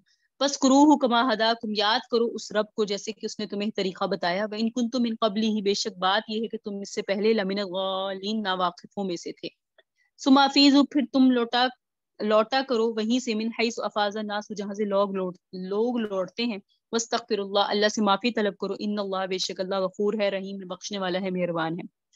فَإِذَا قَضَيْتُمْ، جب تم پورا کر لو مناسککم، اپنے حج کے احکام کو، فاذکروا اللہ، اللہ کو یاد کرو، کذکرکم، اپنے آبا کو یاد کرنے کی طرح، جیسے تم اپنے باپ داداؤں کو یاد کرتے ہو ویسے اللہ کو یاد کرو، او اشد ذکرا، یا اس سے کہیں زیادہ اللہ کو یاد کرو۔ فمن الناس، لوگوں میں بعض وہ ہیں، من یقول، جو کہتے ہیں ربنا، اے ہمارے رب، آتنا، ہمیں دے، فی دنیا میں، اللہ فرماتے ہیں جو صرف دنیا دنیا دنیا مانگتے ہیں، وما لہ فی الآخرۃ من خلاق، ان کے لیے آخرت میں کوئی حصہ نہیں۔ ومنہم، بعض ایسے اللہ والے ہیں، من یقول، جو کہتے ہیں ربنا آتنا فی الدنیا حسنہ، اللہ دنیا میں بھی حسنہ دے، نیکیاں دے، آسانی دے، بھلائی دے، وفی الآخرۃ حسنہ، اور آخرت میں بھی بھلائی دے، وقنا عذاب النار، اور ہمیں جہنم کی آگ سے بچا۔ اللہ فرما رہے اولئک، یہی وہ لوگ ہیں، لہم نصیب، ان کے لیے حصہ ہے، مما کسبوا، ان کی کمائی کا، واللہ سریع الحساب، اللہ جلدی حساب لینے والا ہے۔ واذکروا اللہ، یاد کیا کرو اللہ کو، فی ایام معدودات، چند گنتی کے دنوں میں، فمن تعجل فی یومین، پھر جو شخص جلدی کر لے 2 دنوں میں، 11 ذی الحج اور 12 ذی الحج میں، فلا اثم علیہ، تو اس پر کوئی گناہ نہیں، یعنی واپس آ جائے۔ ومن تأخر، اور جو 13ویں ذی الحج تک بھی رکا رہے، فلا اثم علیہ، اس پر بھی کوئی گناہ نہیں، لمن اتقى، جو اللہ سے ڈرے۔ واتقوا اللہ، اللہ سے ڈرو، وعلموا، جان لو، انکم الیہ تحشرون، اللہ ہی کی طرف تم سب کو جمع ہونا ہے۔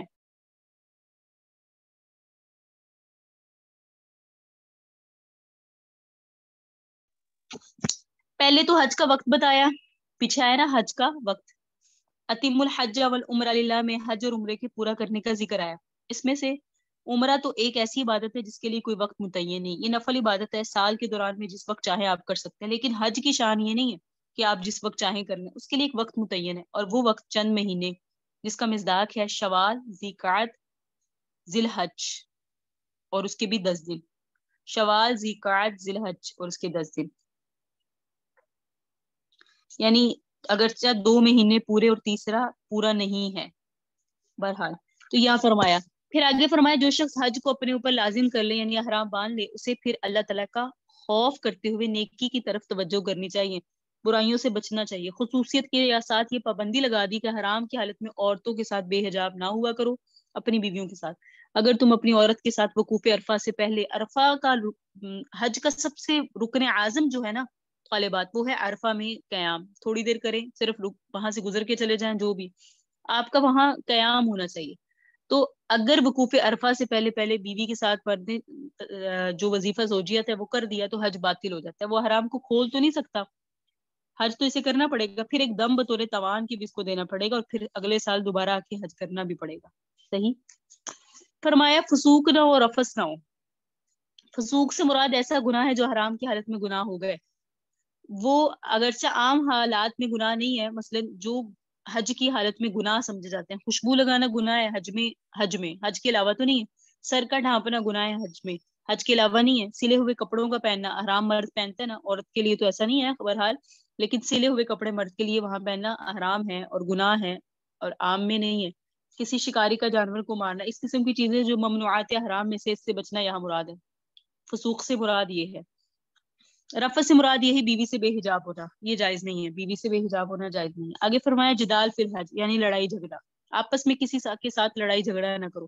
حج چونکہ ایک طویل سفر ہے اور بہت دن اس میں لگ جاتے ہیں گھر سے نکلے ہوئے، تو اکثر بیشتر اپنے ساتھیوں کے ساتھ معمولی چیز میں انسان الجھ جاتا ہے. جگہ کے بارے میں، چلنے کے بارے میں، سامان کے بارے میں، اکٹھے ہوں تو اخراجات کے بارے میں کوئی نہ کوئی جھگڑا کھڑا رہتا ہی ہے. اس لیے خصوصیت کے ساتھ ممانعت کر دی کہ حج کے ایام میں جس وقت اپنے اوپر حج کو لازم کر لیا تو جدال سے بچنا ہے. جیسے بعض روایت میں حج مبرور اور حج مقبول وہی ہے ما لا جدال فیہ، جس کے اندر لڑائی جھگڑے کی نوبت نہ آئے. تو یہاں فرما دیا فلا رفسا ولا فسوقا ولا جدال فی الحج، اور جو بھی نیکی کرو گے اللہ اسے جانتے ہیں. آگے فرمایا وتزودوا فإن خیر الزاد التقوی. اس کو جان لے، شان نزول میں لکھا ہوا ہے اس کے کہ یمنی لوگ، یعنی یمن والے لوگ جو تھے نا، وہ حج کے لیے جایا کرتے تھے تو اپنے ساتھ خرچ اخراجات نہیں لے کے جاتے تھے، خالی ہاتھ گھر سے چلتے، اور یہ کہتے تھے کہ ہم متوکل ہیں، ہم اللہ پہ بھروسہ کرتے ہیں، اس لیے ہم ضروری ظاہری طور پہ خرچ لے کے نہیں جاتے. لیکن جس وقت آگے جاتے تو لوگوں کو پریشان کرتے، ان کے سامنے دس سے سوال دراز کرتے، گداگری کرتے، خود بھی پریشان ہوتے، لوگوں کو بھی پریشان کرتے. تو یہاں اس سے منع فرمایا گیا کہ یہ کوئی توکل نہیں ہے. اللہ تبارک و تعالیٰ نے ان کو یہ ہدایت دی کہ تمہارا یہ طریقہ ٹھیک نہیں ہے، جب گھر سے چلو تو اپنے سفر کے اخراجات لے کے چلو، اس کا فائدہ تمہیں یہ پہنچے گا کہ گداگری اور سوال سے بچ جاؤ گے. اب بھی اس طرح ہے کہ جن کے پاس خرچ وسعت کا ہوتا ہے وہ اپنا وقت اطمینان کے ساتھ گزار لیں گے، اور جن کے پاس خرچ وسعت کا نہیں ہے، اپنی ضرورتیں پوری نہیں ہوتی، پھر یقیناً وہ ہر وقت پریشان رہیں گے، خود بھی پریشان، دوسروں کو بھی پریشان کریں گے. اچھا جی، آگے بہرحال فرمایا کہ فإن خیر الزاد التقوی اور واتقون یا اولی الالباب. آگے لیس علیکم جناح، اس میں بتایا جا رہا ہے کہ حج کے سفر میں تجارت وغیرہ کے لیے کوئی چیز کما لینا، محنت مزدوری کر یا تجارت کے لیے رزق حاصل کرنا، یہ کوئی گناہ نہیں ہے. اصل میں جاہلیت میں لوگ نا ایسے کرتے تھے کہ انہوں نے ایک قسم کا نا میلہ منڈی بنا لیا تھا. حج کی رسوم بھی ادا کرتے، اس کے ساتھ ساتھ میلے لگتے، خرید و فروخت ہوتی، عام جشن ہوتا، شعراء کی مجلسیں لگتی، خاندانی مفاخرت ہوتی، ماں باپ کی تعریف کرتے، آباء و اجداد کی تعریفیں کرتے، دوسروں کے مقابلے کرتے، فخر کرتے، مشغلے ہوتے. اللہ تبارک و تعالیٰ کی طرف سے حکم آیا عبادت خالص اللہ کی ہے، اس کے اندر دنیا کی آمیزش نہ کرو. تو صحابہ کرام کے دل میں خیال آیا کہ جب ہم حج کے لیے جائیں گے تو ہم تجارت نہیں کر سکتے، مزدوری نہیں کر سکتے. اللہ نے ان کے اس خیال کی تردید کی، فرمایا نہیں، مزدوری کرنا، حلال کمانا، رزق کمانا یہ درست ہے. اس لیے فرمایا، کیا فرمایا، تب تگو فضل میں ربکم، اپنے رب کا فضل ان دنوں میں بھی تلاش کر سکتے ہو. فضل سے مراد کیا ہے؟ رزق، تجارت. فَإِذَا أَفَضْتُم مِّنْ عَرَفَاتٍ فَاذْكُرُوا اللَّهَ. اس کو دیکھیں، جب تم عرفات سے لوٹو، حج اصل کے اندر عرفہ ہی ہوتا ہے. وقوف عرفہ حج کا رکن اعظم ہے، اس لیے اگر کوئی شخص عرفات میں وقوف نہیں کرتا تو اس کی کوئی تلافی نہیں، اس کا حج فوت ہو گیا. اور عرفات میں وقوف جو ہے نا وہ 9 تاریخ کو زوال شام کے بعد غروب شمس تک ہے. زوال شمس، لا الہ الا اللہ محمد رسول اللہ. زلزلہ آ رہا ہے، دعا پڑھیں سب. لا الہ الا اللہ محمد رسول اللہ. لا الہ.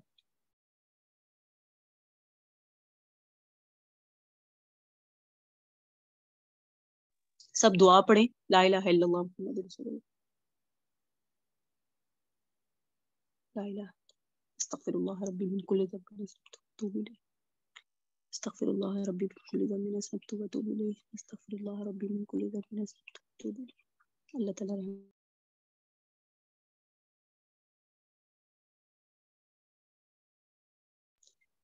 اللہ اکبر. استغفر اللہ.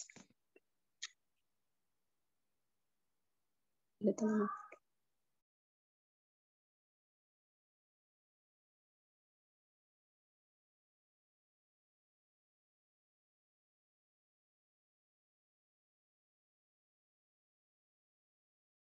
لا الہ الا اللہ محمد رسول اللہ. لا الہ الا اللہ. اللہ تعالیٰ معاف فرمائے.